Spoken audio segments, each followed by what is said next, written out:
the flag of the United States of America, and to the republic for which it stands, one nation, under God, indivisible, with liberty and justice for all.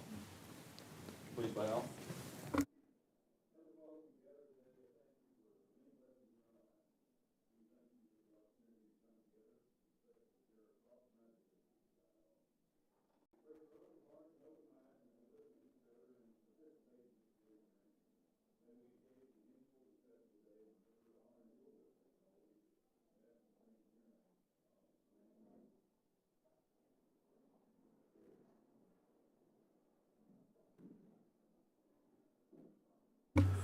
Also, I want to say, as we go through the hearing, you're going to see people coming, you're going to see people going. We have other hearings going on today, and members are also members of other committees. So when they get up and leave, don't let that alarm you, all right? Good morning. I now call the Committee on Small Business to order. Without objection, the Chair is authorized to declare a recess of the committee at any time. I now recognize myself for my opening statement. Welcome to today's hearing, which will focus on the impact of the NCAA's name, image, and likeness policy across college athletics. I'd like to thank all of our witnesses here today for their time as we discuss this potential issue. For the first 115 years of the NCAA's governance over college sports, the individual college athlete had no legal right to earn a profit from their athletic performance and was entitled to nothing beyond room and board, meals, and education. In 2021, after a series of court cases forced the NCAA to change their policies, college athletics were allowed to monetize their name, image, and likeness overnight without affecting their playing eligibility or resulting in sanctions against their university. While we are still in the early years of this new NIL era, I think it's necessary to take a look at the positive and negative consequences of this drastic change in policy. To start with the obvious good, student athletes can now profit during their time playing college sports. Of the roughly 480,000 student athletes, fewer than 2% go on to play professional sports, and in the first full year of NIL, there were almost $1 billion in deals made. NIL has opened up fantastic new opportunities for entrepreneurial college athletes to look for different avenues to partner with big and small businesses. This not only allows these students to earn money, but also allows them valuable business lessons that they can utilize after their time playing college sports. Whether it be negotiating contracts, navigating regulations, or being exposed by paying taxes for the very first time, all of these skills are extremely valuable as we build up a new generation of entrepreneurs. Additionally, small businesses have been able to utilize the student athletes as a new way to market their business. While we often hear about high-profile athletes with their massive deals, this is not the norm. Many of these deals are made between small business in the community and athletes that do not have a national presence. This symbolic relationship helps strengthen the bonds that tie together many of these college towns. Now, while a lot of good has come from these changes for athletics, it has not come without some negative repercussions. Since there is no uniform set of regulations, individual states are stepping in and passing their own rules governing their universities.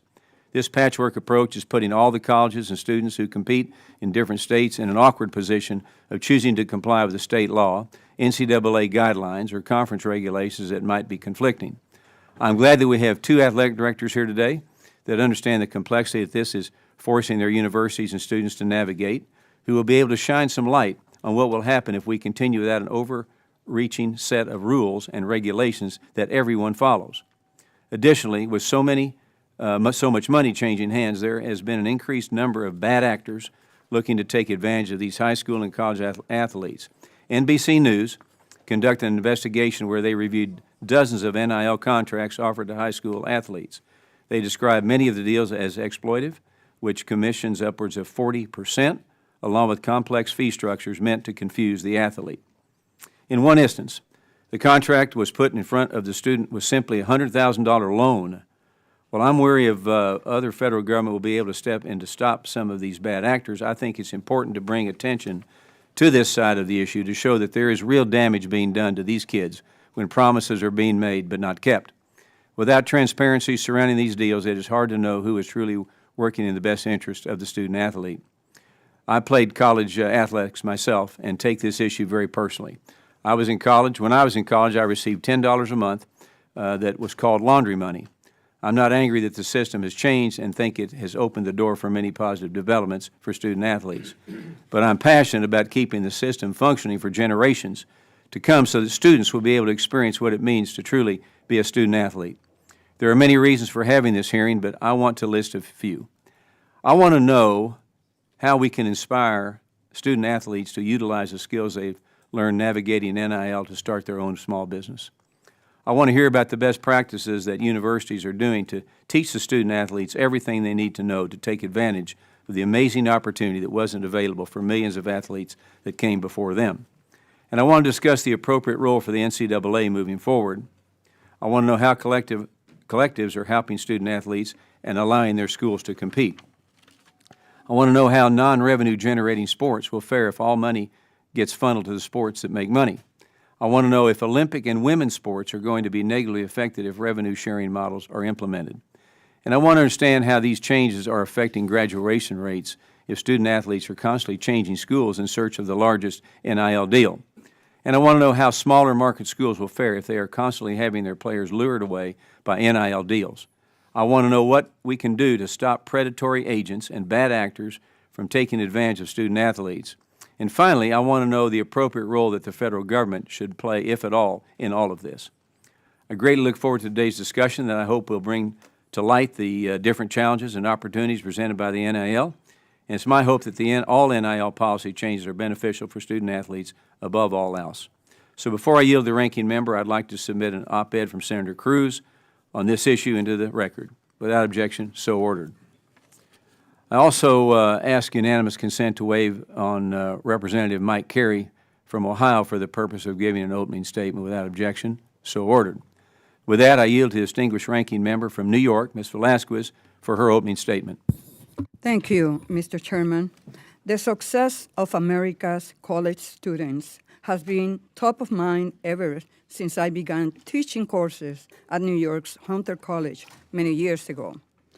The NCAA's 2021 decision to allow college athletes to make a living off their own names, images, and likeness, or NIL, was welcome news. College athletes from underserved communities, even with modest deals, could finally begin building savings and generational wealth. Many players suddenly had a way to cover rent and living costs. But in recent years, the launch and growth of the multi-million-dollar collegiate athletic market has raised questions about the way that our society treats our college athletes. Stakeholders from across the political spectrum has voiced concerns about gender inequity, predatory agent practices, and the patchwork of confusing regulations. I am concerned with a growing trend of booster collectives steering the largest deal to the top athletes in football and men's basketball. Booster collectives, who often closely coordinate with individual schools, can undermine the gender equity progress made by Title IX and allow the collectives to shortchange our women athletes. The hastily drafted and inconsistent restrictions have suddenly thrown college athletes into their first business experience.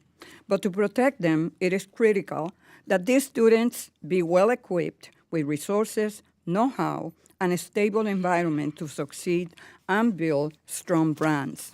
Otherwise, we run the risk of distracting our students from their educations and endangering their financial well-being.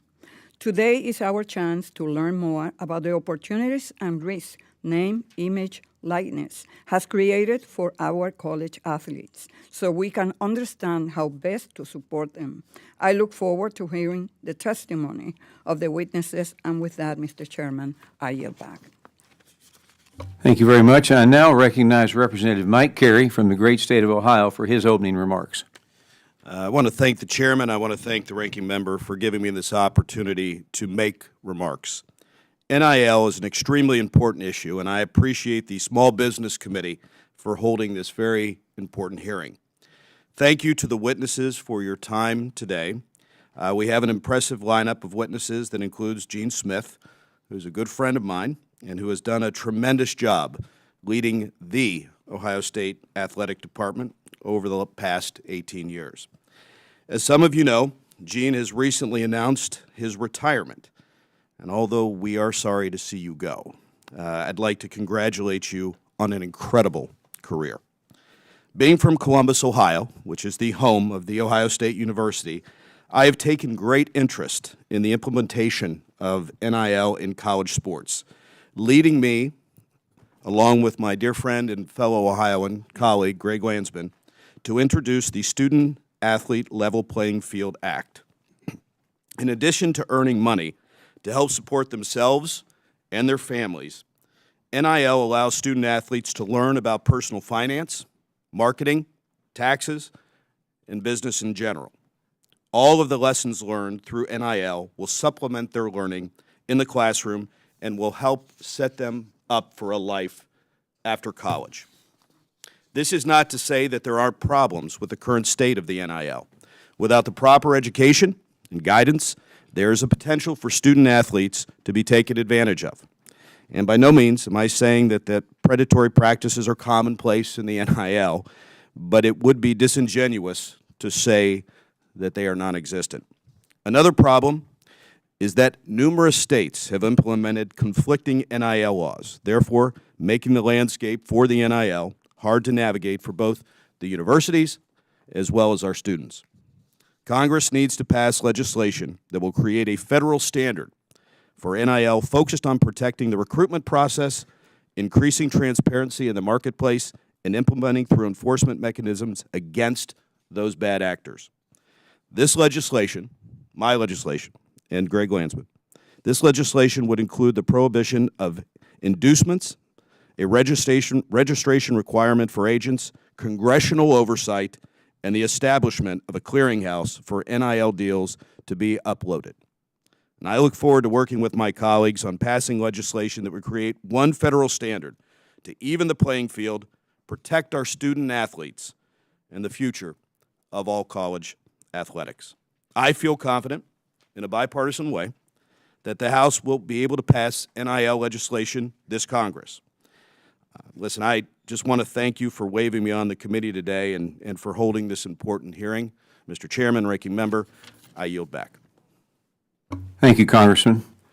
I will now introduce our witnesses. Our first witness here with us today is Jeremiah Donati. Mr.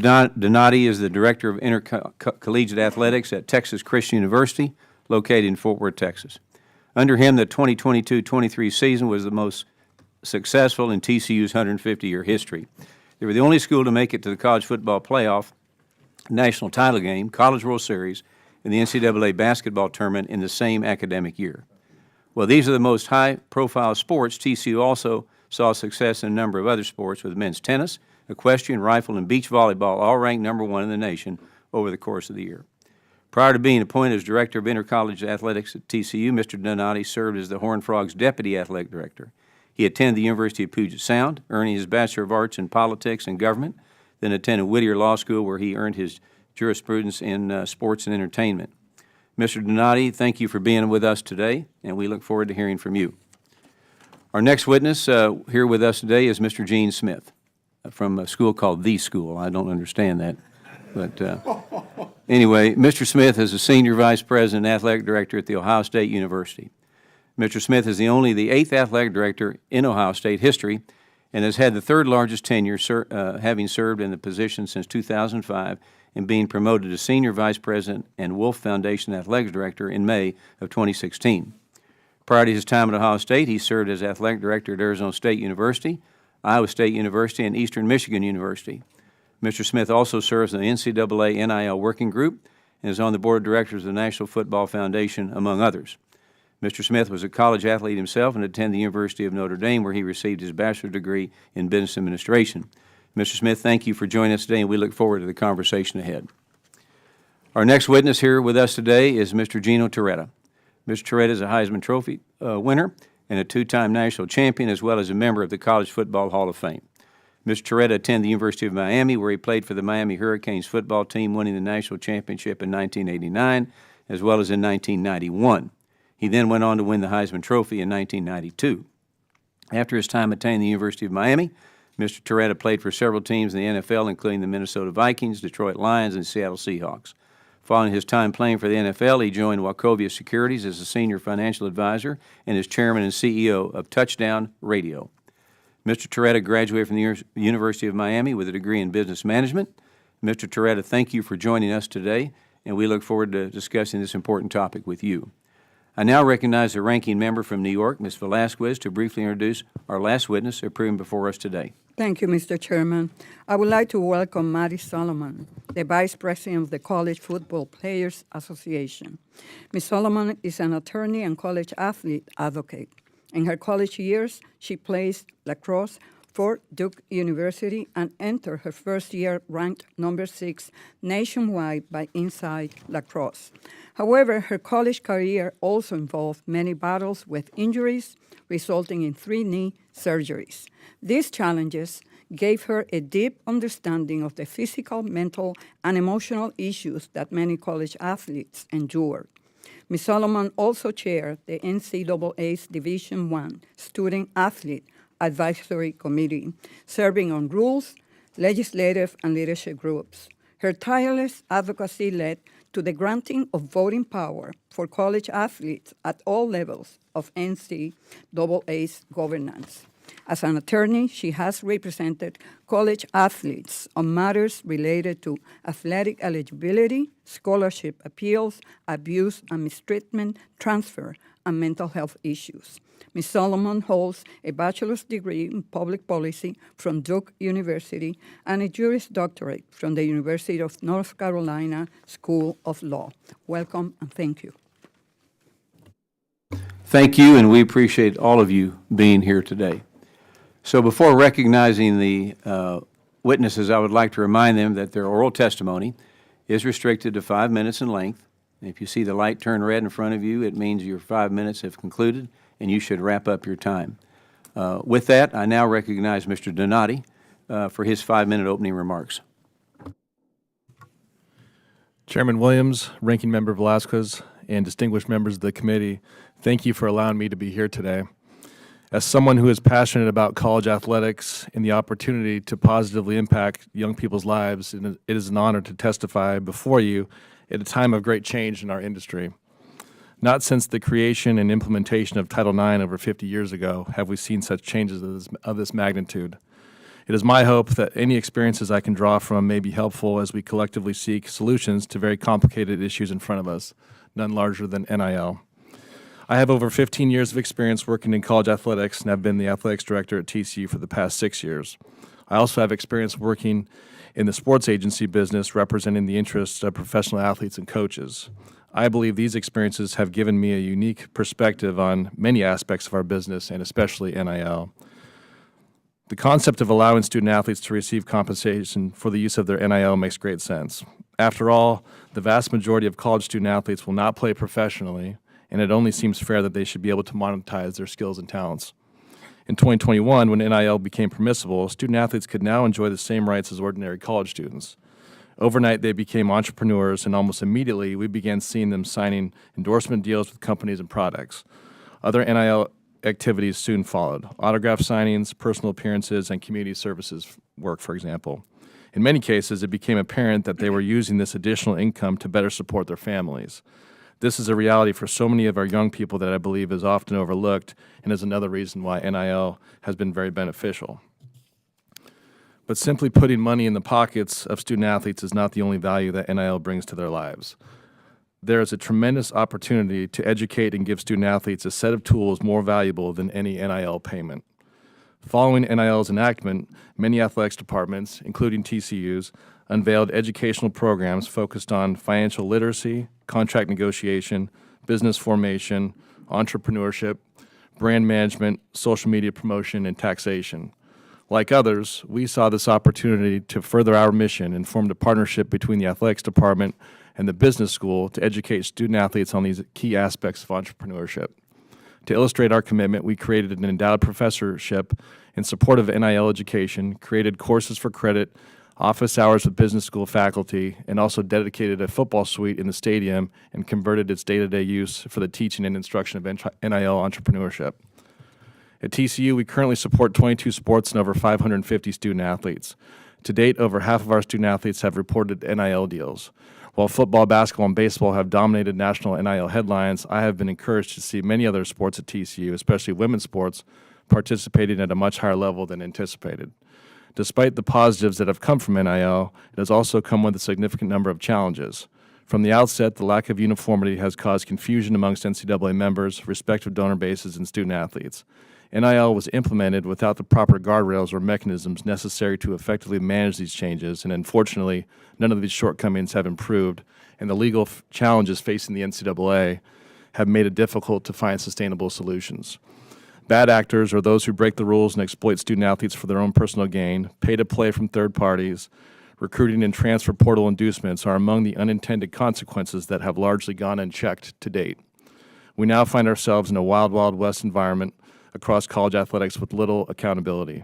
Sadly, there are countless stories of student athletes and their families being exploited, deceived, and harmed for others' personal gain in these NIL pursuits. And while NIL collectives have provided universities with an efficient tool to fulfill NIL opportunities from donor support, the governance and oversight of these organizations has been inconsistent and in desperate need of uniform oversight. The good news is that there are solutions available. Recently, we have seen progress from federal legislative bills and discussion drafts.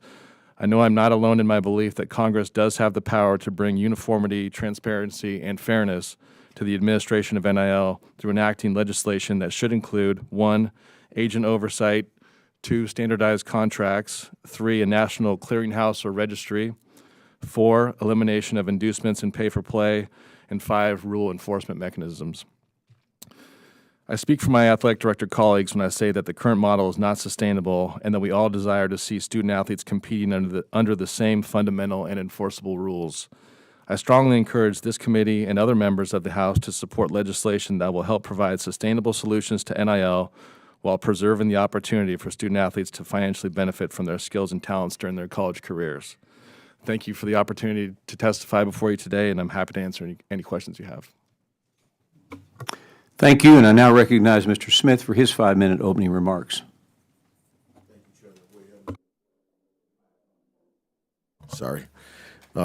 Thank you, Chairman Williams and Ranking Member Velasquez and distinguished members of the committee. Thank you for the opportunity to testify today. I'll try not to be repetitious. I'll reduce my opening comments significantly as a result of what has been said.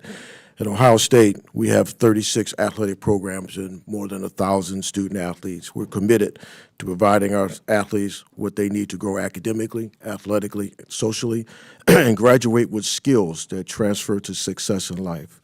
We're focused on recruitment to career, which is evidenced by our over 95% of our graduating seniors moving right into jobs, graduate school, or professional sports. I significantly believe that NIL is beneficial to the student-athlete experience.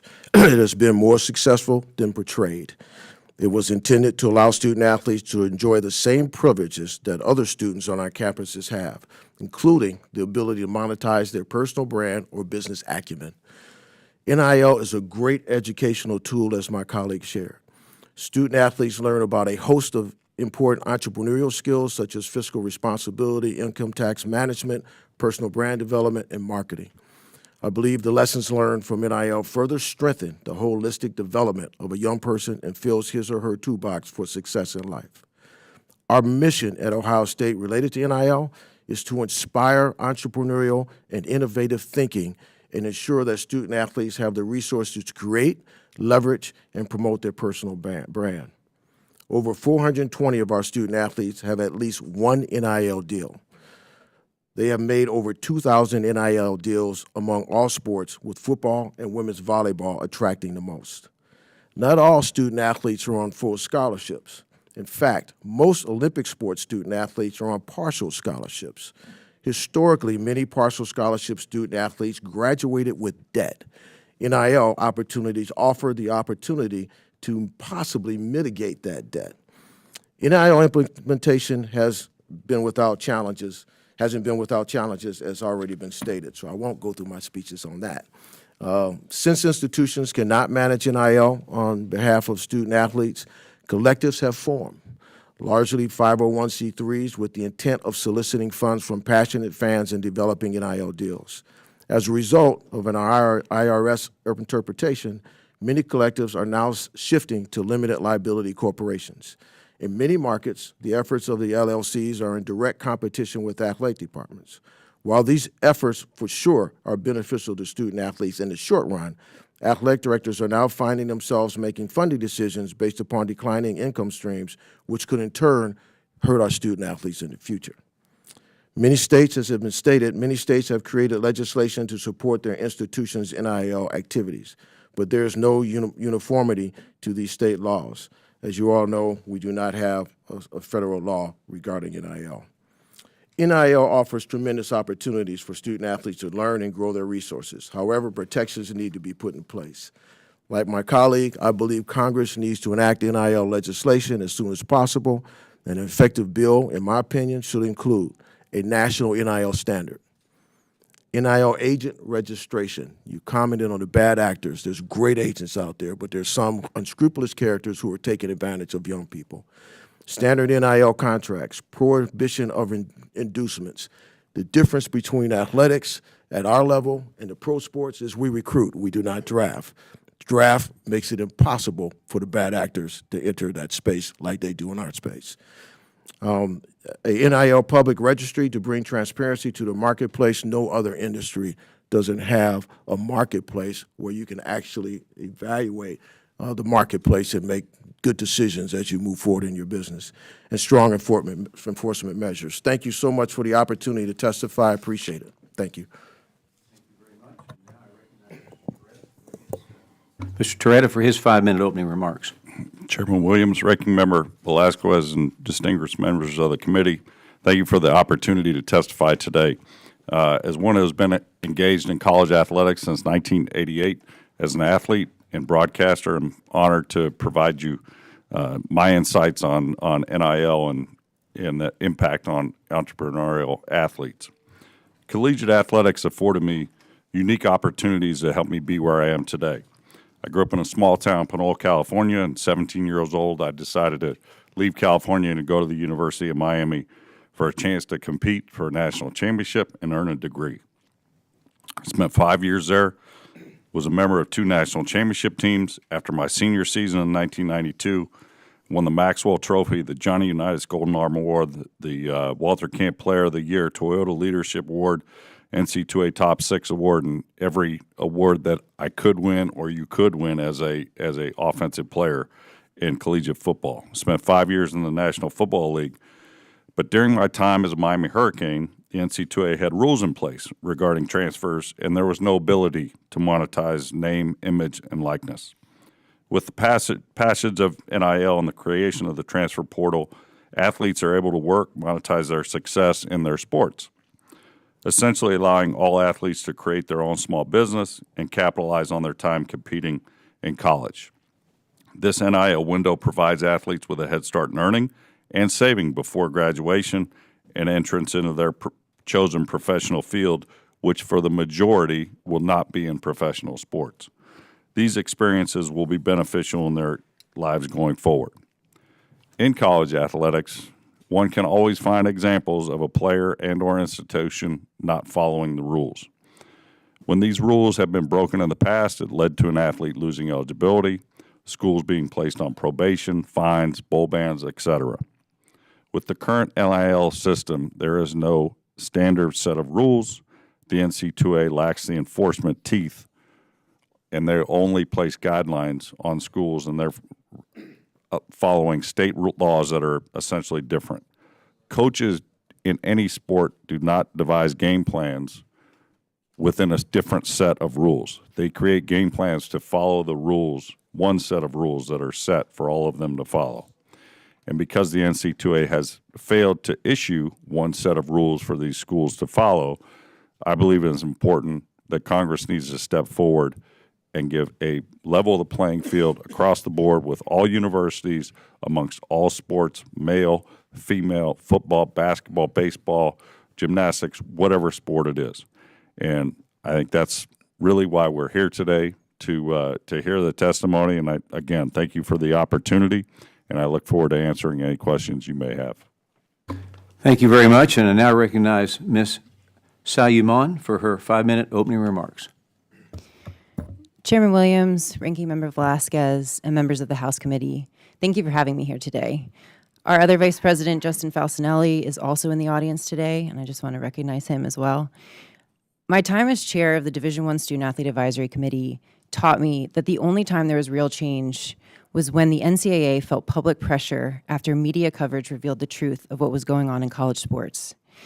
This is the reason I continue to advocate for athletes and have become a leading voice for NCAA reform and college athletes' rights over the years, speaking out publicly, consulting with leaders and lawmakers across the country, and providing insight into the ongoing major issues within college sports.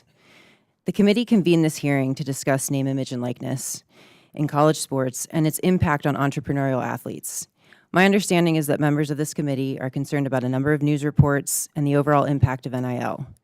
Though I will also address the main topic at hand, the truth of the matter is that the continual discussion about NIL, antitrust exemptions, and even employment status of athletes are a distraction created by the NCAA and member schools and exacerbated by the media's constant coverage of the topic. The most important issues that must be addressed in college sports are the abuse, mistreatment, and lack of attention to player health and safety at the hands of coaches and support staff.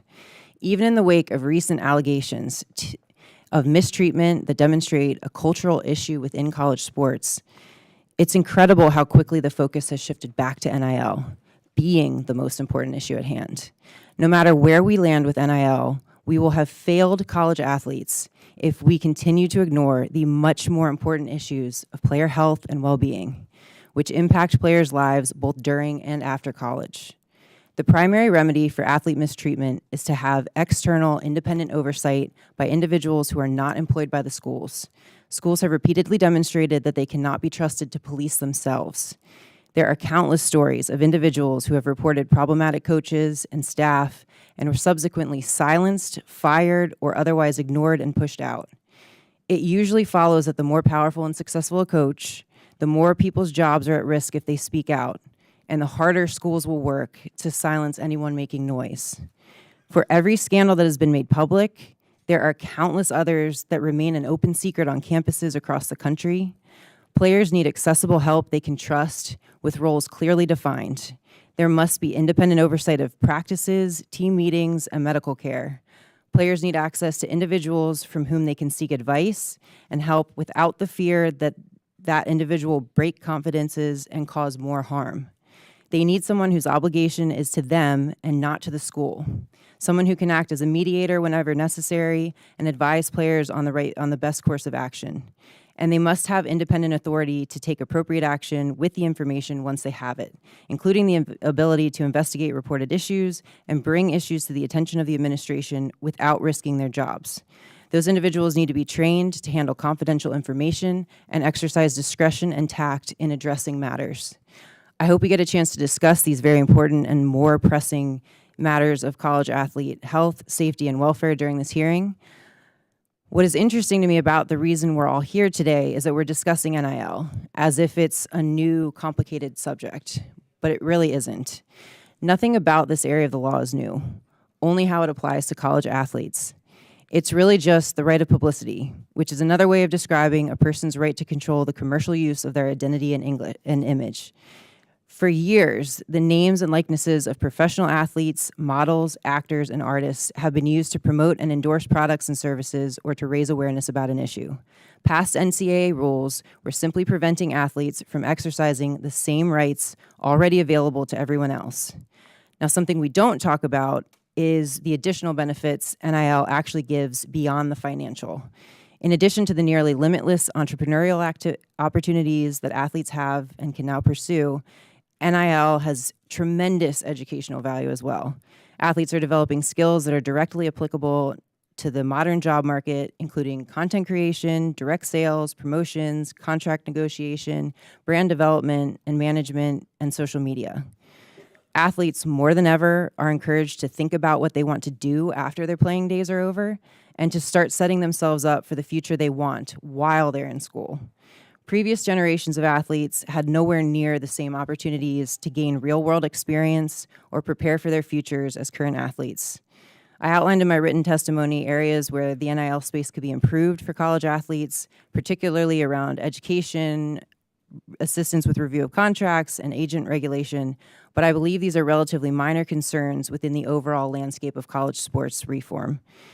As I've discussed, it is time to finally focus on the big picture in college sports. We cannot allow any more athletes to be negatively impacted by issues that are so preventable with the right oversight. Schools must be required to direct spending towards resources that will address the biggest issues these students are faced with, which is their mental and physical health. These issues have the potential to negatively impact the rest of their lives, way beyond college. With the influx of revenue from the college football playoff expansion, in addition to revenue pouring in from massive media rights deals. Witnesses' time is up. Apologies, thank you. Thank you. I now recognize myself for 5 minutes. My first question will be to Mr. Donati. There's been a lot of concern about the patchwork regulatory framework that student athletes need to navigate in order to play by the new rules. In addition to the NCAA policy, students have to abide by state law as well as rules set by their school and their conference. Some have asked for a federal solution to this problem in order to simplify compliance. Now, while I agree that a uniform standard would provide certainty so that everyone is playing by the same rules, finding that appropriate solution is a difficult task. So my question is, what do you think the role of the federal government should have in the NIL space, if any? Well, I would say it would be to work with the NCAA. I don't think any of my colleagues or I expect the federal government to supplant the NCAA. But the nature of NIL, the complexities that come with it, and you mentioned the patchwork state laws have made this unmanageable. And so my colleague, Mr. Smith, and I believe the federal government can be involved in a number of ways. You mentioned the agent issue. I think that's an easy one to address. I think there's a need for a national clearinghouse or transparency into these deals that I think the federal government can be involved with. And then the big question regarding the NCAA is how you enforce these rules. And I think that the federal government could play a major part there as well.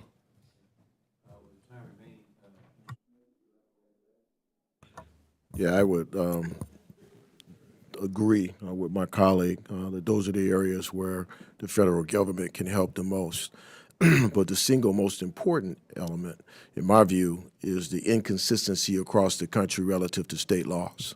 The NCAA, even if we had the ability or the model to come up and address the other issues, I think it would be difficult for the NCAA to come up with a strategy to create a level playing field across this country when it comes to the multiple state laws. I believe it's 18 states that have state laws that are different today.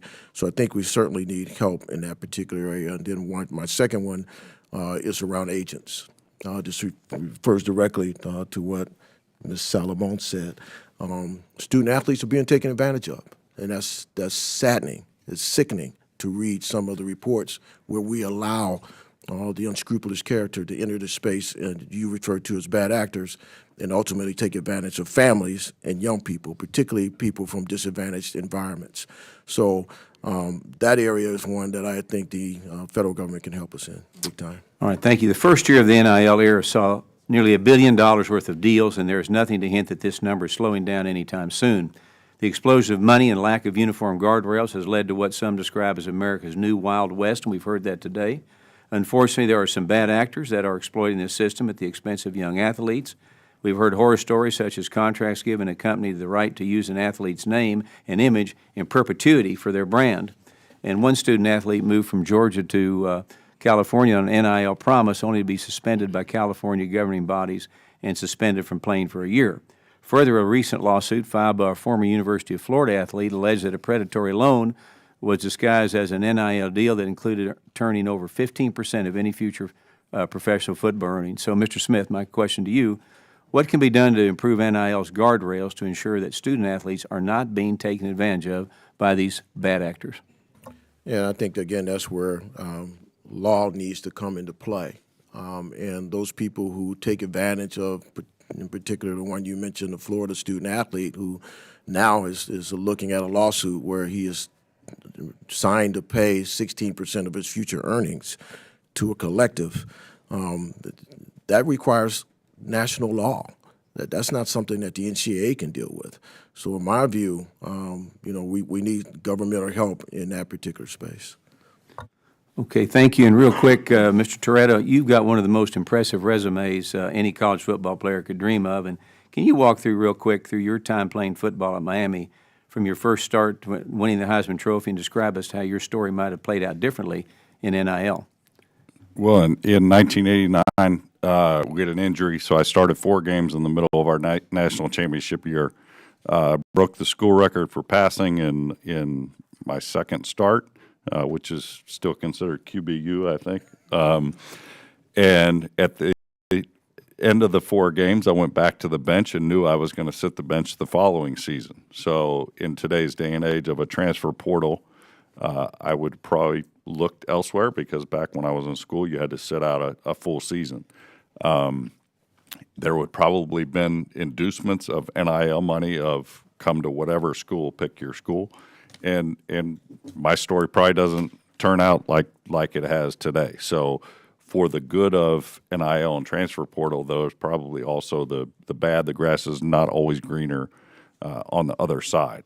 I think in all of these questions, it's going to take an adult to step forward and to protect. I will call these kids, because from 18 to 22, you're still a kid in my eyes. And, whether that's Congress or the NC2A, an adult needs to step forward, put up some guardrails, and give some enforcement teeth to actual rules. All right, thank you very much. I now recognize the ranking member for 5 minutes of questions. Thank you, Mr. Chairman. Ms. Solomon, as you wrote in your testimony, many booster collectives tend to steer NIL deals primarily to male college athletes. Could you confirm for us whether this distribution is proportionate among men and women? I would say that primarily the collectives are steering money towards football athletes over every other sport. And so that is disproportionately male as compared to female.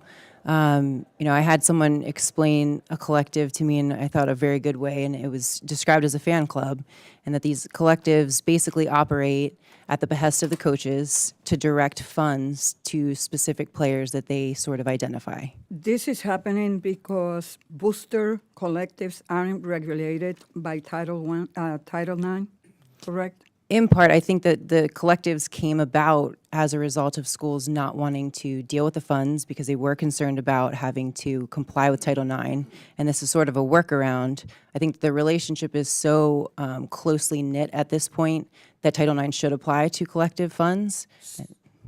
So would you agree that booster collectives who coordinate closely with their school ought to be considered extensions of their school outright, and therefore subject to Title IX regulations? Yes, collectives at this point effectively are extensions of the schools. Ms. Solomon, some stakeholders worry that the predominance of social media influencing deals in the NIL market for women college athletes is incentivizing them to post suggestive content.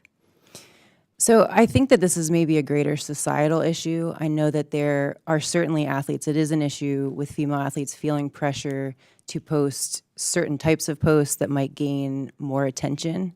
I think that what that comes down to is a greater need for messaging around that and conversations with female athletes in particular about, I think, staying authentic, doing things that make you feel comfortable, not feeling pressured by an agent or anybody else. There are a lot of social media branding specialists that are encouraging athletes to do all sorts of things in social media. And I think it is becoming a pressure. And I think that schools should step in and kind of remind athletes that they should not feel added pressure to do those things. But again, I think females in society on social media feel the same pressure. I don't think that it's unique to female athletes at this point. So that's maybe a greater debate about whether we feel comfortable with, I think, the pressures on women in general to post certain posts on social media if that's not what they're comfortable with. So race and sexual orientation play immense roles in this dynamic, as I see it. If there is a correlation between successful female NIL earners and more traditional race and sexual orientation identification. So I think what you're asking is are they feeling pressured because they see the success of other people making money on social media? Certainly. And again, I will go back to, I think that's a greater pressure that content creators in general feel when they see things that are working for other content creators. And I think it goes back to athletes needing to be reminded to stay true to themselves, not to feel the pressure, to focus on their sports. But they're going to feel it. They're part of this new generation. They grew up in the social media world. It is a reality. They have a different mindset than we do when it comes to that. And so that has to be taken into consideration. But certainly I think that when anybody sees what someone else is doing as being successful, they're inclined to want to copy that. Thank you. And you place great emphasis in your testimony upon the need to prioritize health, safety, and well-being for college athletes in any congressional action in this space. Can you explain why this is critical to the success of their NIL businesses? Yes, if an athlete is being abused, if they're mentally suffering, just like any normal person in business, if they're not taking care of themselves and living a well-balanced life, being taken care of, their businesses are going to suffer. That they go hand in hand. And based on your experience, can you tell me and the committee if colleges are putting resources into helping athletes? I think that many schools are putting resources. I think there is a tremendous gap in the education. And I'll touch on my fellow panelists here. I think one of the ways that we can address some of the contractual issues and the agent issues is to educate about things to look for in contracts, what kind of practices to watch out for, and how to guard against them. Thank you. I yield back. Thank you. I now recognize Representative Musser from the great state of Pennsylvania for 5 minutes. I thank the chairman very much. Gentlemen, ladies, thanks for being with us. It's always enjoyable, it seems, to talk about football, particularly in the middle of the day or late morning on a Wednesday.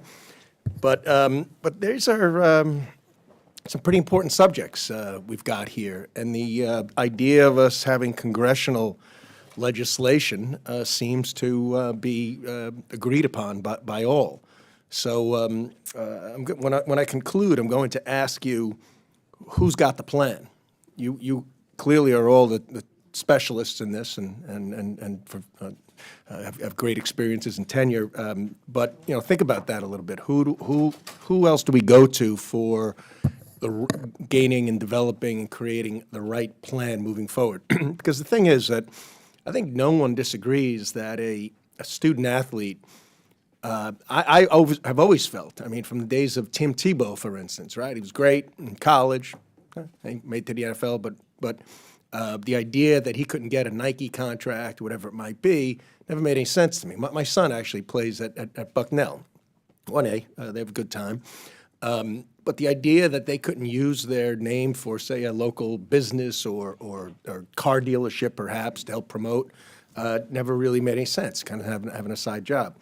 But this has gone further, right? Now we have alumni basically coming together, my understanding, putting millions of dollars into a pot, where some schools maybe tens of thousands, where one is tens of millions, and doling that out to gain the best quarterbacks, the best team possible, with contractors that really have no regulations or jurisdiction, where some states are putting themselves in the middle of it. So first question is, do you think we've got a problem just with that amount of money going for this purpose, yet the revenues from the football cannot be used, for the football programs cannot be used? Would that funding from generous donors, or donors who just want to win football games perhaps, but either way, would it be going elsewhere? That's question number one. I mean, is it being pulled from other funding that would build a library, perhaps, Mr. Donati? Oh, absolutely. To answer your question directly, the money that's being put into NIL is there are donors making a decision on how they're going to best support the university, whether it's through supporting NIL with their student athletes or funding a building or a scholarship. And so we're seeing that in real time, and we're having to, as athletic directors, having to make adjustments of our budget accordingly. Okay, so that's a big yes. Mr. Smith, sorry, my glasses aren't working so great here. Do you agree with that? Yeah, I agree with that. And I think one thing we have to recognize is that there's over 350 Division I schools in this country. And the diversity in how they're financed is significantly different. Many of the schools that we're blessed to have in our country who educate our children, the athletic departments are funded through the university general funds or student fees. They're not like Ohio State. We generate $250 million externally through our revenue generation plan, which covers our expenses. And we contribute dollars back to the institution. So we're a different beast. Part of the realities is that we're listening to comments about places that don't do it right. We educate our student athletes. We do not have the same issues relative to fundraising that my colleague mentioned, because our donors are going to support us at the end of the day. So the diversity in our business is significant. And so I think we need to recognize that and pay attention to that, because in my view, the plan is represented in some of the bills that have been offered. I support my carriage bill significantly. But there's other plans that the NCAA is working on that I think need to be put in place to allow more institutional involvement. It gets to the Title IX question. Yeah. At the end of the day, I'm going to make sure we meet Title IX. That's not some outside entity that's going to make that determination. So it's a long speech to your question. I appreciate it. But that's reality. I'll just go to Mr. Torretta real fast. Same question. I would just say, under the current system, the universities are getting free labor still, because the additional cash is coming from boosters to the players and the student athletes. So I think that's where, is it a percentage of revenue to the student athletes? But under the current system, really, the student athlete doesn't cost the university anymore. I'm out of time. I'd like to follow up and ask you what problems are created from that, some unintended consequences. But I yield back, Mr. Chairman. Thank you. I now recognize Representative McGarvey from the great state of Kentucky for 5 minutes. Thank you, Mr. Chairman. And being from Kentucky, we love our college sports, so this is of particular interest to me. I'm going to say, though, this is the first time on our committee I have seen an organization come forward before us who doesn't have its act together and is so inept that they are actually asking the government to take over what's going on and regulate this. I was the Senate Minority Leader in the state of Kentucky. I was the first person to introduce the name, image, and likeness bill in Kentucky. I worked with our universities, I authored it, I passed it. Within 6 months, it was basically obsolete. We had good things in there, including registry of agents, which you're talking about. We had good things in there protecting the players. I'm very much about the players, their safety, their well-being. We had a provision in there which I liked, I haven't heard anybody talk about today, which is if you signed a contract as a student athlete in college, it was void if you wanted it to be when you went professional. Therefore, we've got some 17, 18-year-old kids who are signing up for contracts when they go to college. If they're a one and done in basketball, they're not obligated to that after they go. I think there's some good things we can do. But here's the thing, right? The NCAA is the best institution to handle this. The next best institution is us. The last institution are your state legislatures, which I am a state legislator at heart. I love what they do, but you saw an arms race and this patchwork of laws which has led us to being here today. But here's my warning. Just like what we did in Kentucky, when you needed a change, you got to go back to the state legislature. When you all are asking the United States government, where it will literally take an act of Congress to change something once we let it out loose in the wild, is the NCAA so inept right now that this is something Congress must legislate?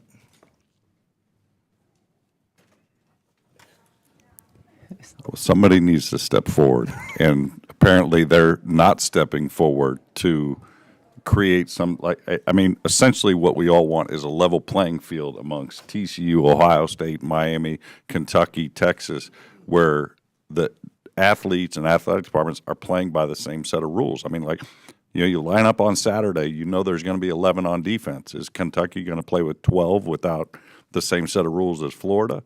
So that's what I think everybody wants to protect, you know, the games of that they all play.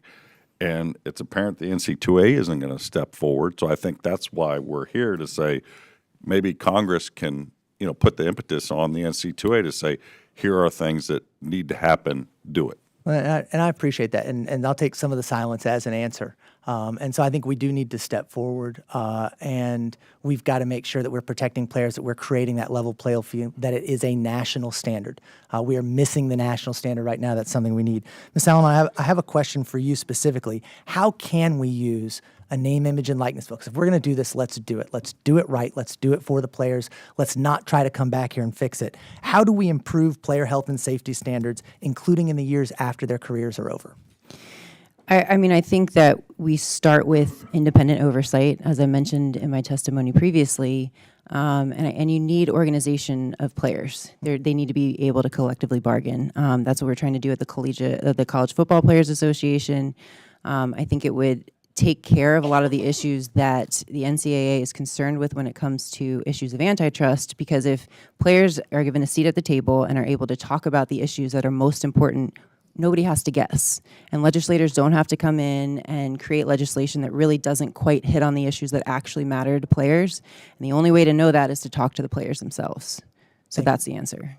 I appreciate that, and I wish we had a ton more time because this is an important topic. There's a lot of things we have to deal with, including the fact the transfer portal has basically become an extortion market as we see it today. How do we make this so it's right? We are interested in athlete well-being, though, and one thing about athlete well-being, I see this conference realignment stuff going on right now.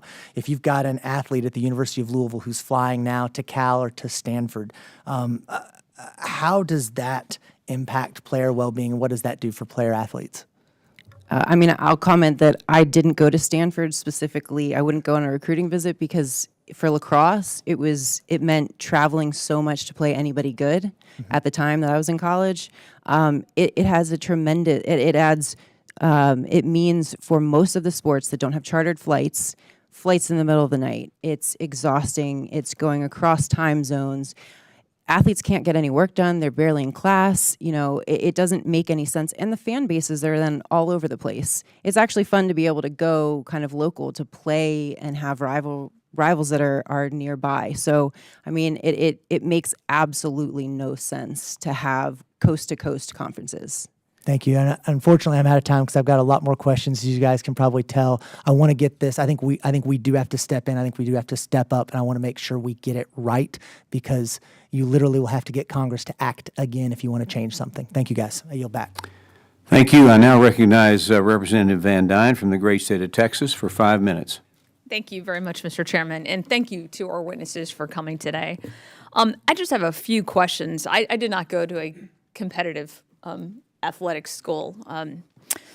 Mr. Muser and I went to the same undergraduate school. We're not known for our football team. Fair statement? Fair, very fair. So can I just ask, though, how difficult will smaller schools be able to stay competitive when the larger schools can afford to pay athletes more? And I'm not quite sure which of you would like to answer that question, but how are some of the smaller schools going to be able to compete with a school that can raise $250 million like that and know that they're going to be able to do that? Well, I'll take that. Well, that's not new, right? I mean, the Ohio State University, did I say that right?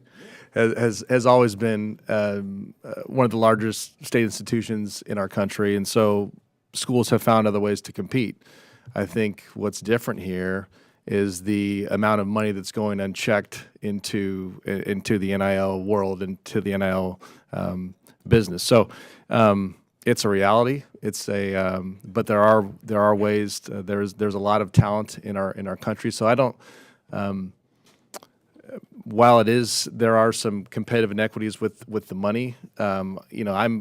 I'm more focused on the rules by which we're playing by and finding one set of rules because we had talked about the the difference of the patchwork in state laws, those are providing the competitive inequities, in my opinion. So the money's that's not new. There's going to be large schools with larger donor bases and alumni bases, and smaller schools. Sorry. Oh, okay, so you're just saying it's not new. Mr. Smith, do you have nothing? No, I agree. It's not new. It's just But it's just another tool? yeah, it's just another tool. Sorry. Okay. When one of the challenges, using your words, if the institutions had this model and they were paying the money, then the challenges will be at those smaller schools. How do they afford to do it, even at their level, regardless of where we are? You know, if you're looking at the Mid-American Conference, and I know my colleagues here from the Mid-American Conference, if you look at the Mid-American Conference, those presidents will have to make a decision on whether or not they continue to fund athletics at the level that they have been funding them. Because the majority of their money for those athletic programs comes from their general funds.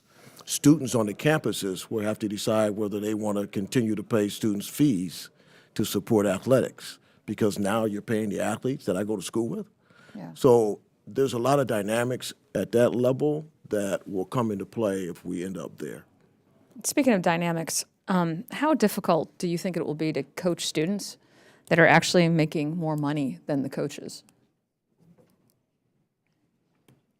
Nobody wants to answer that one. I don't think that's going to happen at Ohio State or TCU. That's all I'm saying. Maybe Sorry, Roger, back in my wrong day. question. And to answer your question to them, they can't, those smaller schools. But I would say this, you know, if a school like Harvard with the largest endowment in the world wanted to really invest in their football program, they could probably spend as much as Gene. Harvard beats my alma mater, by the way. I would just say that I think our coaches recognize this is a different environment. Okay. So it hasn't been a challenge we've seen yet.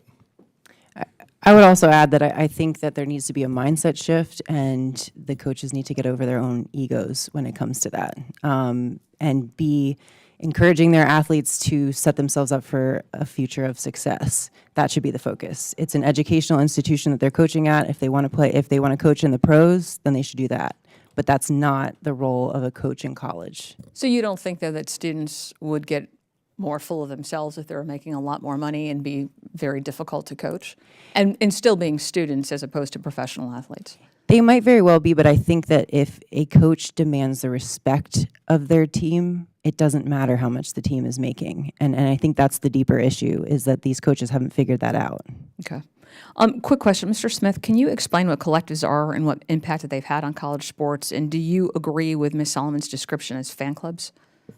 Yeah, I don't disagree with her description. You know, they merged as 501c3s, and now they're switching to a great deal to LLCs, and they're creating activities and events and podcasts and things of that nature with memberships and things of that nature. But some of them are legitimately helping student athletes connect with local businesses and actually doing real good NIL work. But they're largely fan clubs, yes. All right, thank you. I yield back.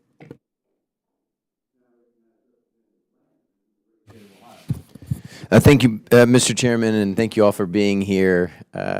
There, as Mr. Carey said before he had to leave, also from Ohio, the two of us have a bipartisan bill, the Student Athlete Level Playing Field Act, which I believe is straightforward and would be a win for this Congress. It creates the kind of structure and transparency that we've been talking about in this hearing. The three things that have come up: the national oversight, the national clearinghouse, making sure that folks who are part of these transactions, these agents, are registered, and that the deals are disclosed. That kind of transparency. Question for all of you. The thoughts on the bill. My hope is that we take this bill up as a Congress, that it gets passed, and it provides meaningful structure and transparency. Just curious what your opinions are on those three aspects of the bill or the bill itself. Well, I'll take it first. Those were some of the, I think, the critical aspects. And first of all, thank you for bringing this forward, but those are some of the critical aspects that we're all looking for. Yeah. So I commend you for bringing that forward. I would definitely support that. Yeah, I concur. I thank you as well. I think the bill has all the elements that's needed to help us in this space, so I support it wholeheartedly. I think it's a good bill, and I believe many of my colleagues would as well. I mean, I think transparency, registration is what the world needs, but I also think you need some enforcement, and who's going to do the enforcing? Is that going to be the NC2A? Is that, you know, if they're not going to step forward, then Congress has to step forward and say, you have to enforce it. Yeah, agreed. Yeah, I would agree that I think some of the issues with the bills that I've seen are the mechanisms by which they accomplish the goals that they say, because they're not bad goals necessarily. It's just the how, and whether it really is more appropriate for that to happen through collective bargaining and figuring that out. Some of these issues. Can you say more on that? So some of the issues that are being addressed in many of these bills, it's like everything in the kitchen sink, and it's what I alluded to earlier with legislators trying to put things that they think will be a good idea and in practice work, but may not actually address the deeper issues that athletes have and what they really want fixed. Yeah. Yeah, so to that point, I mean, you talk about, rightfully so, the safety, health, well-being of athletes being critical, most important, and obvious, supporting efforts to create structure, transparency in the NIL space, but to also appreciate that there are these other issues. This may be a dumb question. Should those be taken up separately? I mean, or how related are they? I'm generally of the opinion that they should be separate. I think that these bills are trying to do too much, and they're ineffective and will not pass. So that's my opinion. And then on the health and safety piece, I mean, it's, I would think, something very similar. I mean, it's national oversight. Yeah, and those are deeper issues that require more attention, and I think that many of these bills have been kind of rushed through, and I think more thought needs to be given into the House of the bills. So just as we wrap up with a minute to go, this bill, I suspect, will get combined with others, but my hope is that we get something passed. It's been several years where we've been living in this Wild West world. Most important aspects, I'm assuming, are the national oversight, the transparency, and then ultimately the right enforcement mechanism. Is that right? Wrong? Yeah, absolutely. And I would just add the agent oversight as well. Yeah. Gene? Agree. The other inducements of a kid transferring from one institution to the other, and even inducing a 17-year-old to say where they're going to go to college, which is part of the whole problem. I would add to the inducements that I think that the NCAA can actually step in, and I think they've kind of abdicated the throne in an effort to get an antitrust exemption rather than just enforcing the rules that they can enforce. My time has expired, but I appreciate you all. That's very helpful. Thank you all. I yield back. I now recognize Representative Elsie from the great state of Texas. Thank you, Mr. Chairman. Thank you all for being here today. This is an important hearing, and you know, I don't know if the chairman mentioned it or not, because he's always very humble about this, but he's in the TCU Hall of Fame, and I won't tell you what year that he got inducted. Okay. But he's great at telling stories about how it was being drafted by the Braves and being a college athlete and how little money they made. And my grandfather, Drew Ellis, is class of 1937, was slinging Sammy Baugh, and was in the draft, 21st in the draft in 1937. Played for the Eagles for 2 years, 38 and 39. Cut short, don't know why. Probably got injured, but. You know, as we talk about this subject, it's how much could it have helped Roger? How much could it have helped my grandfather? How much can it help these young men and women that are going through this today? And I agree with the chairman that we don't want Congress making the rules here, but it's clear that there needs to be some definite readjustment of how we do this, because so many of these young men and women, I know at 18 I wouldn't have had any ability, or 20 or 22, 25, had any ability to handle the amount of massive money that these kids are dealing with. So I would just like to suggest and ask Director Donati, having been an agent before and now being an athletic director, holistically, how do you guide these young men and women? What do you automatically do, but what do you think should be done system-wide to ensure that these young men and women who may not have any background or guidance from home or direction in their lives, how to manage that money and how to prepare themselves for the future for the 2-year football player who suddenly doesn't have a degree or much of one and no ability to make a living after that. So they monetize their college years, but then they're out on the street and then they're doing construction later on. We see it all the time in the pros. How are we going to do that with these young college students? Well, it's to double down on education, and that's a key aspect of this. And you heard my colleague bring it up as well as our Hall of Fame chairman. One of the first things that we lead off our semester with, or lead off the school year with, is the NIL education, because we realize that in these transfer portal days, if students feel like they're misadvised or not given appropriate advice, they have other options, and which I think is a good thing. So we take it very seriously, because one of the things that keeps me up at night is April 15th, because that's when taxes come due. And so we spend a lot of time with our young men and women to make sure that they've done the appropriate work, they're filing their taxes, and that they're not getting themselves in future trouble. So I would just say we take this very seriously. I've drawn my time from being an agent that's part of the NFLPA here. When we were certified in Washington, D.C., there are rules in place in which you can weed out the bad actors. And so I think that kind of standard, that kind of uniform standard at the federal level would do massive good in our world right now. Okay, thank you. Director Smith, you're from which OSU? I'm sorry. Would you like me to spell that for you?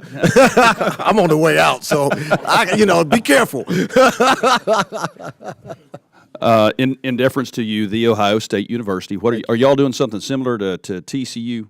Yes, sir. We do the same thing. But I want to address a little bit kind of nuance to your question. Okay. Let's be clear. We do a lot of education. All of our schools do. But it's the third party that impresses that individual. It's an uncle who's not an uncle that it's very difficult for us to get to. And many of these deals are cut by them. And so that's a challenge that we have in our space and why we need help. Gino, would you have benefited from that kind of guidance? Well, I think we read about it in professional baseball, basketball, football, all kinds of issues like you're talking about of where a player has made significant amounts of money and they weren't wise with it, or they were taken advantage of. And I think that it's happening now to, like you said, a 17 to 21-year-old kid, and you can try to educate as much as possible, but like Gene said, you may have somebody that is close to you and maybe a family member that, when money is involved, some decisions are made not in your best interest, and you try to protect and educate as best you can, but you're not gonna have that in 100% of the cases, that we're gonna get rid of the bad actors, even with registration. NFL has registration with financial advisors and players agents, and there are still issues with people that are registered. So I think you can educate all you want and do what you can, and you hope that they listen, because even if you're 32 years old in the NFL making a lot of money, a lot of they don't listen. Thank you. Chairman, my time's expired. I yield back. Thank you. Very much. I now recognize Representative Mifumi from the great state of Maryland for 5 minutes. Thank you very much, Mr. Chairman. I appreciate the opportunity to be a part of this. I'm glad we're dealing with it. And for some of us, we've been dealing with it for some time. But allow me, on a point of personal privilege, just to call the attention of the chair and the committee to the fact that we've been joined by Tom McMillan, who many of you will recall his great years at the University of Maryland. You will recall him as a member of the 1972 U.S. Olympic team, and some of you will recall him as a member of this body, having gotten elected in the 100th Congress. Tom, it's good to see you. Thank you for being back up on the Hill. Really good to have you. Mr. Chairman, I've been listening. I think there are two aspects that continue to come at me about what we're dealing with today. And one is a police aspect of what has to be done. In other words, who's going to set the rules and enforce them. And then the other one is the information we heard from Ms. Solomon about, if I can use a better term, maybe prevention, the care of the athlete, what's going on and what's not going on, and why things seem to be as bad as they are in some respects. I spent 12 years on the Johns Hopkins Board of Trustees, and then the last 30 on the Board of Regents at Morgan State University. And I can tell you from the public side and the private college side that colleges and universities really want guidance. They want information, and what they fear is litigation and liability, because there's so much that's not clear in many, many respects. Universities and colleges approach this in a diffuse manner, in a difficult manner, and definitely in a different kind of looking glass. So I know that there's some apprehension about Congress setting the law and setting the standard and enforcing it, but if somebody doesn't do it, it won't get done, and if it doesn't get done, well, things are going to happen. So I appreciate the discussions here that we've had about agent registration. I think we're all kind of in tune and on board with that. I would not refer to them as bad actors, the ones that are bad. They're more like leeches that take advantage of young kids, take advantage of their families, take advantage of their uncertainties, and they do it in a number of different ways. It's been going on, as we all know, forever.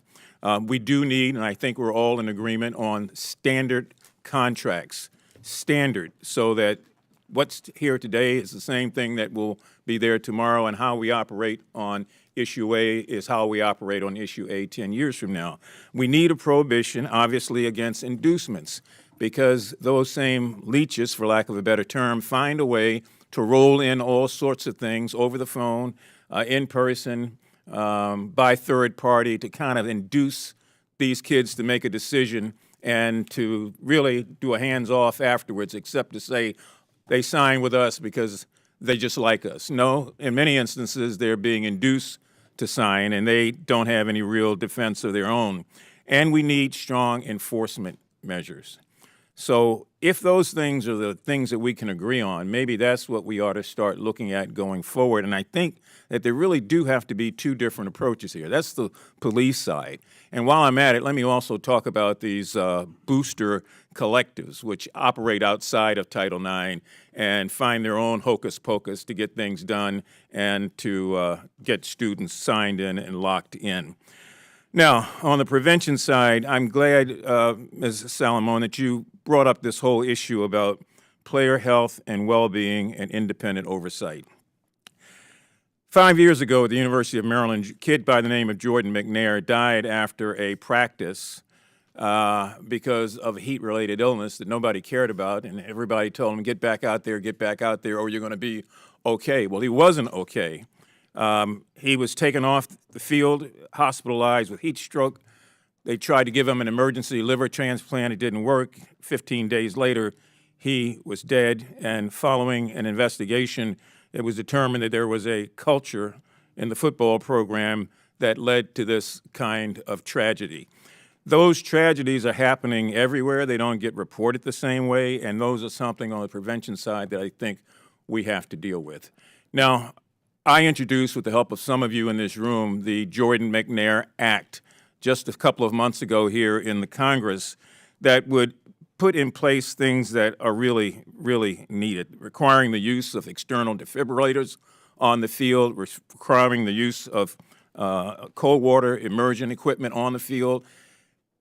I just can't stress enough that while name, image, and likeness are important, the health of the player also is extremely important, and we have a role, I think, Mr. Chairman and others, to find a way to protect that. So I would hope that we could keep both approaches in our mind as we go forward. Neither one is going to win all the votes that it needs, but this process of amending and maneuvering and managing and massaging these bills will hopefully get to us to a point where we won't have to sit before this committee and witnesses and others still saying, what do we do, how do we do it, and when do we get it done? I yield back. Thank you for that. And I now recognize Representative Bean from the great state of Florida. Thank you very much, Mr. Chairman. Good morning to you, and good morning, Small Business Committee. It's a big deal to have everybody here. My first question is for Gino Torretta.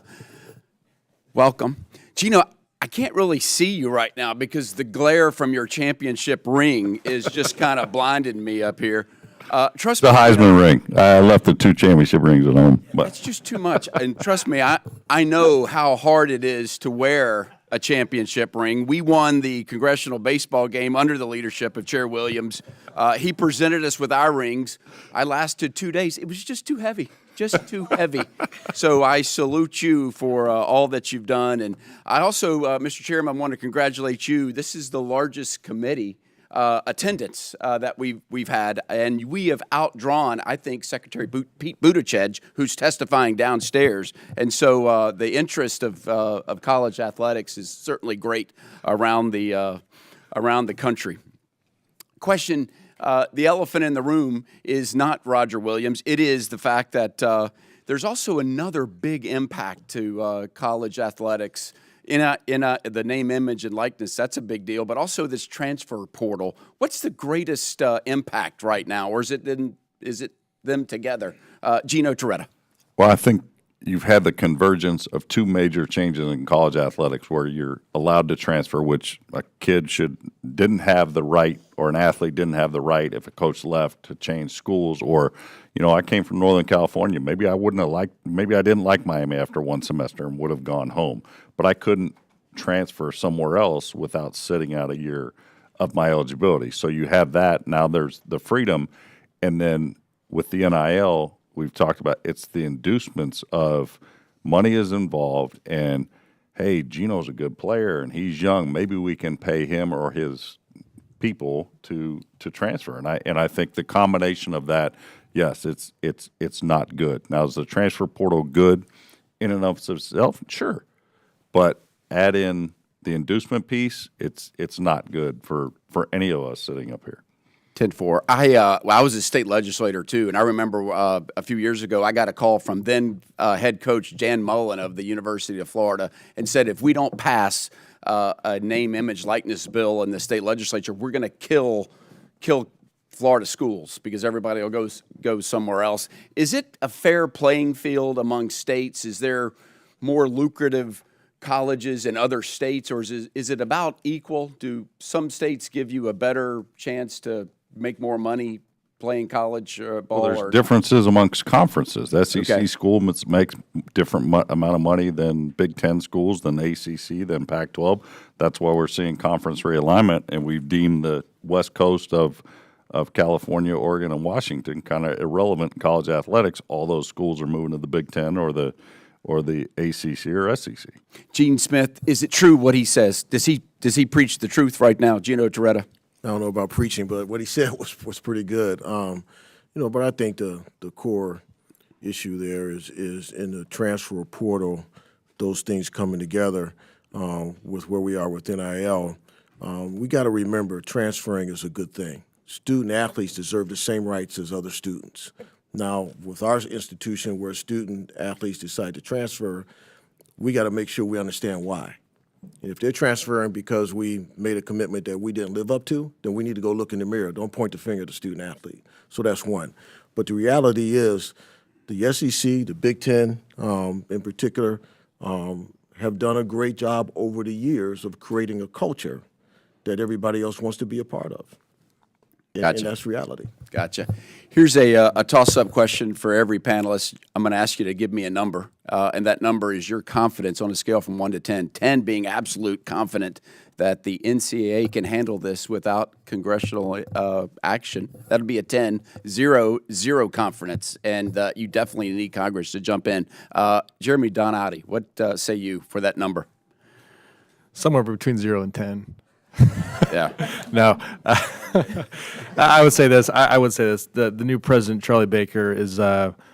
We have a lot of faith in him, but he needs help, and he needs this Congress's help. We are firmly behind him, but this is the level of complexity we have never. Does that mean 6, 5, 4? Gene Smith. 3 to 4. 4. Gino Torretta. Hope he's eternal. Gotcha. Marty Solomon. I think it depends what issue we're talking about. So I would take issue with the framing and plead the fifth. 10-4. Mr. Chairman, I yield back. Coach, I yield back. Thank you for that. I now recognize Representative Skolton from the great state of Michigan for 5 minutes. It is a great state, isn't it? All due respect to the Ohioans here. Thank you all so much for coming and testifying today. This is such an important issue, as we see by the crowds gathered here. And I know this to be such an important issue. I'm the daughter of a sports reporter, was a student athlete myself, never in a position for any of what we're talking about here today to be relevant. But the challenges of balancing the demands of school, of young adulthood, and the demands of the physical aspects of athleticism are so challenging and come together around this important issue. Ms. Solomon, my first question is for you. It was incredibly gripping to hear from your testimony how prevalent psychological abuse is for female athletes, and the detrimental effects it can have on mental health. Continuing on some of my colleagues' questions about putting the health and safety of student athletes front and center, I want to talk about the mental health aspects. Can you talk more about what systemic changes might need to be made for student athletes to have the mental health support and resources that they need, both in general, but particularly at this changing time? We know that social media plays a huge role in mental health components for young people today. And also, more broadly, what enforcement mechanisms need to be in place so that this toxicity can be reported and tracked and monitored? I mean, I'll start with the enforcement. I think, again, it's independent oversight. Schools, there are very good people that work at schools that very much care about the athletes. But when it comes to stepping up for an athlete, if it puts the school at risk of, being exposed for some scandal, they have to put the school first. And especially depending on who's involved, that can be an issue. So independent oversight as a starter. I think in terms of addressing mental health, there are so many different components. Number one, there's tremendous pressure to be an athlete alone. You add on top of that social media in general, which came before NIL, and that already created a different world. And I think that there needs to be, these are young, impressionable individuals that are learning who they are and learning how they exist in the world and trying to figure out what they're going to do with their lives. And all of that feels enormous at that age. And so I think they need, in addition to mental health resources that are independent and that are not reporting to coaches what is being talked about, they need people that actually understand what it's like to be an athlete at that level. They need people who they can talk to and have some kind of validation and perspective given to some of the issues to kind of counsel through on a one-on-one basis more.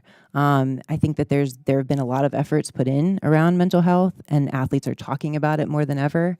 But I think it still is a little bit of a stigma where you can identify it in other people, but not so much see it in yourself. I think when you have injured athletes, that needs to be a top priority. Injured athletes face a hurdle in many respects and can start to feel very isolated from their teams whether because their coach kind of starts to push them out and deems them less important and tries to get them to leave, which happens, or if it's just they feel removed, they feel like they're trying to put on an act, and it takes a lot of effort to keep that brave face up and try to be a good and positive teammate while you're dealing with something like that. So it's so many pressures that they genuinely need people that they can talk to that get it.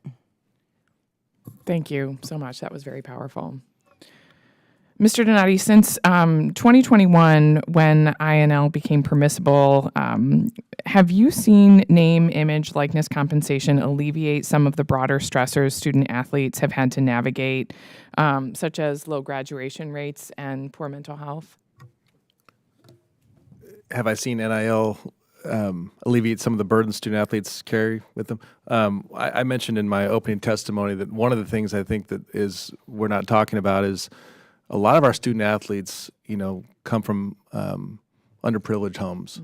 And a lot of times there's pressure on them to support those families once they get to school. So these resources now, in a lot of cases, are going directly home to mom, to dad, to brother, sister, to extended family. So that to me has been a real win, and something that I've seen. We're talking about mental health. The pressure of that is so real for so many of these young men and women. To be able to help them at home has been, I've seen that burden alleviated in real time. So I think that's been a real win. Yeah. Thank you. Yield back. All right. I now recognize Representative Stauber from the great state of Minnesota. Thank you very much, and to our witnesses, thanks for your testimony. It's from your experiences, it's very compelling. And so I come from northern Minnesota, and we have great college athletics in our great state, and of course hockey is one of them. And I was fortunate to play hockey, win a national championship, and then all these years later, I can say I fooled the Detroit Red Wings into signing me into a contract. And I've got two other brothers that played professionally, and my nephew's with the Chicago Blackhawks. I have to tell you, though, I haven't heard a lot about schooling and grades and education, because eventually we're done. We're done. And so I would like to talk more of the focus on what are you doing with the student athletes that come in sometimes when they come from underprivileged homes or what have you, and they're making really through the NIL making a good, some good money. How do you balance that with their school education and their future? And they're not going to be there forever, Mr. Torretta, I'm sure you saw people waste a lot of money, right? And all of a sudden, one day it's over. In my case, you put the skates away, and we say you're working at 9 to 5 now. How do you deal with that, and how do you prepare that student athlete, because they're students first, athletes second. So how do you prepare that student athlete? Mr. Donetti, go ahead. Well, you just identified the great challenge of being an athletics director, because you do inherit young men and women who are at your university to grow, and some are all ears and some aren't. And some find out later in life that they missed an opportunity, and that's why we have systems in place to bring them back for degree completions down the road. We only have the ability to be with them so many hours of the day, so many hours of the week. Those are NCAA rules. So we have to make the best use of those. I'll give you one example to answer your question of how we educate them. We have what's referred to as Alston money, that we are allowed to provide our student athletes up to $5,980 per year. And we have a condition on receiving that money that they go through this financial literacy education. So that is a requirement. If there are no ifs, ands, or buts, if you miss one of those sessions, you do not receive the check. So we do try to hold them accountable. And it's not a perfect science, because we are dealing with 18 to 22-year-olds, in some cases 23-year-olds, and so. But it's the great challenge of being an athletics director, candidly.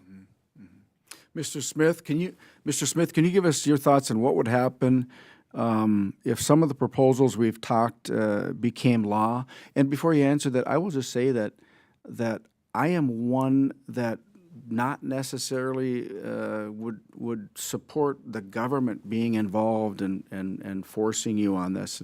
I would rather have the NCAA and the institutions and the professionals at this table make those decisions. But if need be, you know, we in Congress could help out, but I just see that the less Washington gets involved, I think the better off the ultimate outcome can be, especially in this situation. So give me an example if we put laws forward, what does it do? Well, first of all, your premise, I'm 67. I was an athletic director at the age of 29. And trust me, I never wanted to come to the federal government to ask for help. Okay? But we've reached a point where interest groups, pressure groups, lawyers, politicians, whoever, have made it very difficult for us to come up with a strategy to deal with the issues that we're dealing with today. And frankly, as you heard in the ratings of our faith and the NCAA structure to be able to deal with it, we don't see that happening. So that's why we're here. It's that simple. We need the leadership help that is represented in this room. So, you know, I really believe that accepting one of the laws that's been talked about earlier, one of the bills that has the elements that we've already talked about, it's very important to try and get across to everyone so that we can get it passed. The things that we talked about relative to agent management, all those type of things, we really need help with. And so I would say that the plan is around that. Thank you. Ms. Solomon, I really, really appreciate your comment about taking care of our athletes, both their mental health and when they're injured. We do need to make that a priority. We can't, when an athlete gets injured, you can't just put them aside. They're part of the team, and the mental health part of it is really, really important for me too. So I'm out of time, but thank you, witnesses, for your testimony and appreciate your athleticism. Thank you. I now recognize Representative Tanadar from the great state of Michigan for 5 minutes. Thank you, Mr. Chair. And I want to thank all the witnesses to be here and for their testimony. You know, my kids are not professional athletes. They are like me. So but they love sports and a wrestler and football. So for the first time, I was able to impress my children with my new job here, you know, with today's hearing. So I want to thank the chairman for this hearing. You know, I grew up in a family that didn't have anything to do with business or entrepreneurship. When I got my education, I worked as a chemist. I wanted to start a business, and I had absolutely no concept of you know, how to manage, whether it's branding, whether it is revenues, whether it is investment. And I'm looking at these young people that have focused so much on developing their sports skills. They're young, and many of them come from families that are not into business. How do we teach these young people so they can look after themselves, make good, sound financial decisions, and have a strategic plan? Even, you know, when you start a business, the first thing you do is write a business plan that you go present it to a financial institution. How do you bring that entrepreneurship, that ability to, you know, have a plan, know, and making sure that they don't get exploited by vested interests, but they, you know, are able to make good decisions for themselves? How does NIL help? How does anybody on the panel, Mr. Smith, anyone else on this? I think all of us are into education. And the blessing that we have in Intercollegiate Athletics is that we're probably the only incubator left in higher education where we can actually have programs specifically for student athletes to help them with that. I'll just give you one example. At our level, with the students that we recruit, many of them never worked in their lives. So when we sit them down as sophomores and tell them it's a requirement that they write a resume it starts the wheels turning to get them thinking about, uh-oh, what am I putting on here? And so then you begin the process to help them understand why it's important to take advantage of the internships that we have available to you throughout the rest of your career here, putting them in the work environment so that they can see what it means to be in the work environment. The lessons learned through athletic competition and practice are directly transferable to the work environment. That's the blessing we have in athletics. So how do we help the student athlete on their continuum while they're with us get to that? And this takes a lot of programming. It takes a culture. It takes an effort and a doggedness to make sure you work with those student athletes. We have 1,000 of them, and that is the highest priority that we have, is to make sure that they prepare themselves for life before they walk across that stage and get that diploma. So I could go on and on about that because that's what I'm passionate about. And I would say overnight, when the NIL laws were passed, we created 550 new entrepreneurs on campus. And so one of the things that we did at TCU, which I know are going on at other universities like the Ohio State University and other places, is that we've got a top business school in the country. We've got a top athletics program. We said, let's combine resources. And so we literally brought a piece of that business school into the athletics department, created an endowed professorship, brought in Neely faculty, Neely School of Business, and got to work on these entrepreneurship skills. We thought, what an opportunity. So I'm bragging a little bit about TCU for a moment, but I know this is going on at other schools across the country. So this is the good side of NIL. These are the real positives because this is bigger than any NIL payment. These are tools they can take with them forever. Thank you so much. These young people need the help, and I really appreciate all the work that you do. Thank you. Chair, I yield back. Thank you very much, and we still have some time left. We got some members on their way back from other committee hearings, and for those of us here, would you like to ask another round of questions? You want to talk about the University of Maryland? Well, I'd really like to get back to Ms. Solomon. I mean, your perspective on this, I did not expect coming into this hearing. I hadn't read the testimonies, but I figured we would talk about the regular things, the guardrails and what we needed to do and, oversight. But I'd like for you to talk some more about this whole aspect of the athlete being a human being and how we, in the process of developing good athletes, make sure we're developing good human beings. Yeah, I mean, you talked a lot about Jordan McNair, and I think his father is someone who is doing tremendous work bringing that humanity to athletes and bringing a parental perspective that I think we lose a lot of times when it comes to college athletes, that these are young people that we need to care about, and there are many people who care about them, and they get treated like a sack of meat a lot of times, but they're human beings, and coaches can tend to lose sight of that when it comes to winning games, treating it like a job, and forgetting that even the best bosses in business care about their employees and treat them well and treat them with respect and care about them personally. And I think we need to bring more of that mindset into coaching, into administration, and getting to know the athletes, what they care about, what they, not just what they can do on the field or on the court or wherever their performance is. And I think that would go a long way.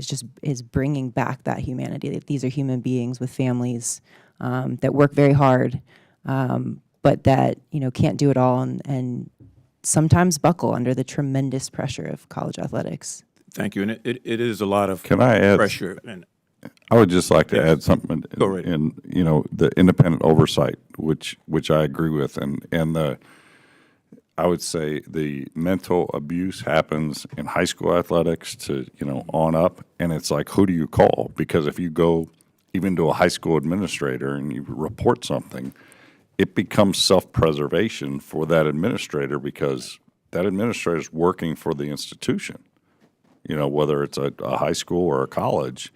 And they're going to try to not have this be a major issue. And that's where it's like, who do you call as a parent if you're in high school, or who do you call if you're a kid that that they're going to have your best interest? Mm-hmm. And I can go back to broadcasting a bowl game, and it was Duke It was in the bowl game, and they have one of the best brain institutes in the world. Brain studies, CT, they had a player come across the field. He gets knocked out cold.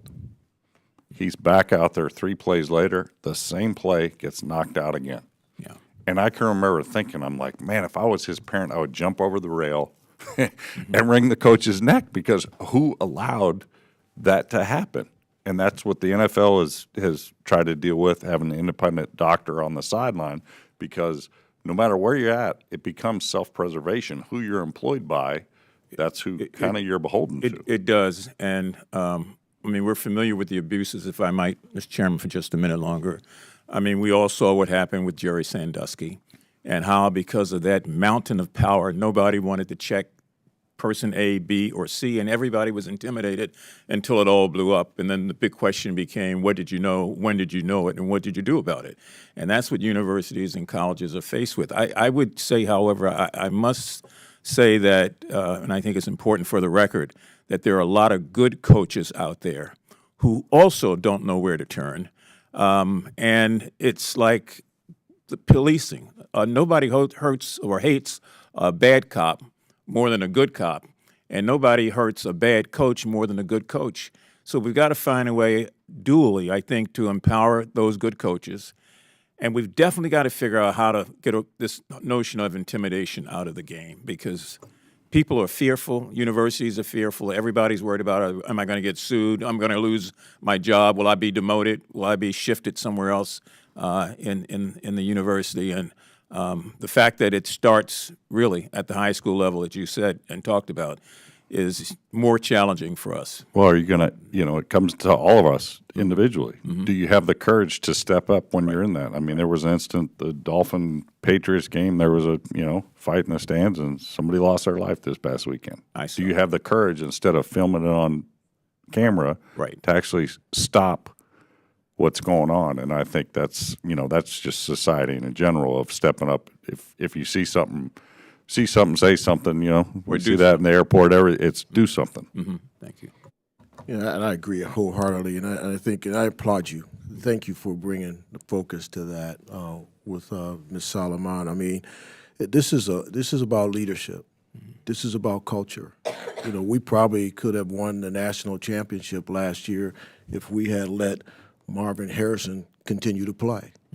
But at the end of the day, he had a bad hit, so we took him out. But that was independent oversight. The coach had nothing to do with that. And so what she's talking about is 100% right. Structurally, you need to put the people in place who are the experts to make those type of decisions. My coach is an expert on the X's and O's, not a doctor. And I don't know if many of you saw recently, we just had a session on CNN with one of our former athletes who walked into our coach's office and said he wanted to kill himself. And fortunately, we've empowered our coach to make sure that they're very sensitive and humanistic in those situations, and listens, and then determines who's the expert to help that individual. And that's the culture you have to create. To her point, you have to make sure that the individuals in your organization understand their talents and skills and be empowered to give those talents, to give those things that they have talents and skills or no authority over, give it to the people who do. And that does not exist. And not just athletics, but many organizations. So I agree wholeheartedly, and thank you for bringing the attention back to that, because at the end of the day, that's what it's all about, developing people. And thank you, Mr. Chairman, for the extra time. I appreciate it. Thank you, and we're winding down on our time now. I'm going to ask probably be the final question. And we've heard some questions today about collectives that are putting them in a negative light. I think this is missing some important context of the role they play. Now, collectives also help get small businesses in contact with some of the athletes to create these partnerships and brand deals. So you three might just touch on that real quick. Would one of you, all of you please, talk about these collectives, how they came about, and how they help your teams compete, and if they do? Well, collectives are here because we've allowed them to be here, and I think there are a number of them that do it the right way. I'm proud to say I think that the Flying T Club, which is the collective that supports TCU athletics, does it the right way. We work with them. We have a lot of communication with them to understand what they're trying to accomplish and how they're trying to support our student athletes. But they know this is not a sham, and that they've got to do their responsibilities to make sure that real NIL activities are happening. So they've really gone heavy with community service. We've got all of our student athletes that are part of this collective engaged in community service, and so I'm really proud of that, because you see young people in our community that look up to our student athletes. I was one of those once. Our student athletes are able to have a real impact in their lives. So not every collective works that way, and it goes back to having some uniformity, some oversight over them. But I think by and large, collectives, have been a good thing. Yeah, I agree with Jeremiah, and I thank you, Chairman Williams, for bringing that back to that attention, because you're right. We've talked about the negative side of it, but there's a lot of collectives across this country that are doing really good for young people, and many of them for Olympic sport athletes, not just football and basketball. When we talked earlier about Title IX, there are many collectives that are doing well in that space. So, yes, I agree with Jeremiah that there's so many of them that are doing well. Gino? I would just think that the contributors to the collectives, they want to support their institutions. I think that maybe sometimes the small business maybe gets a negative connotation, because if you have a small business, you reach out to, I would probably call Gene and say, hey, I have a small business in Columbus. Is there a student athlete I'd like to support? And I think what collectives were formed for, if I didn't have a small business but I wanted to support the players, I could donate money to that collective, and then they could disperse it and support the athletics. So I think there are good things, but without policing of anything, there obviously are going to be bad issues, bad things. Yeah, I would echo the sentiment. I think that there are collectives that are doing good work. Some are connecting athletes with charitable organizations. I spoke to one person who told a story about, I think one of the issues is athletes go to whoever can help them with certain issues, and that's not always the school. And so this collective was able to actually help an athlete by connecting them with a social worker who could help them with a familial issue that they were dealing with, and it was causing them difficulty where they were asking for money when what they really needed was help in this other area that they were able to provide because they listened. So there are good people in the space doing good work, but those are the types of issues, again, to go back to why it's important to have players in the room. They'll explain that to you, that it's not just about money. It's about how can you help with the real life things that happen outside of sports. Well, thank you, and I just want to say that this has been a great hearing. It's good to see so many of you in the audience that weren't witnesses today that care about this. I think it also shows that in Washington we can get some bipartisan stuff done. Not everything is driven by anger, but also the importance of this college athletics, what it is to our country. So I want to thank all of you for being here today. Without objection, members have 5 legislative days to submit additional materials and written questions for the witnesses to the chair, which will be forwarded to the witnesses. I'll ask the witnesses to please respond promptly when that happens. If there's no further business without objection, the committee is now adjourned. Thank you.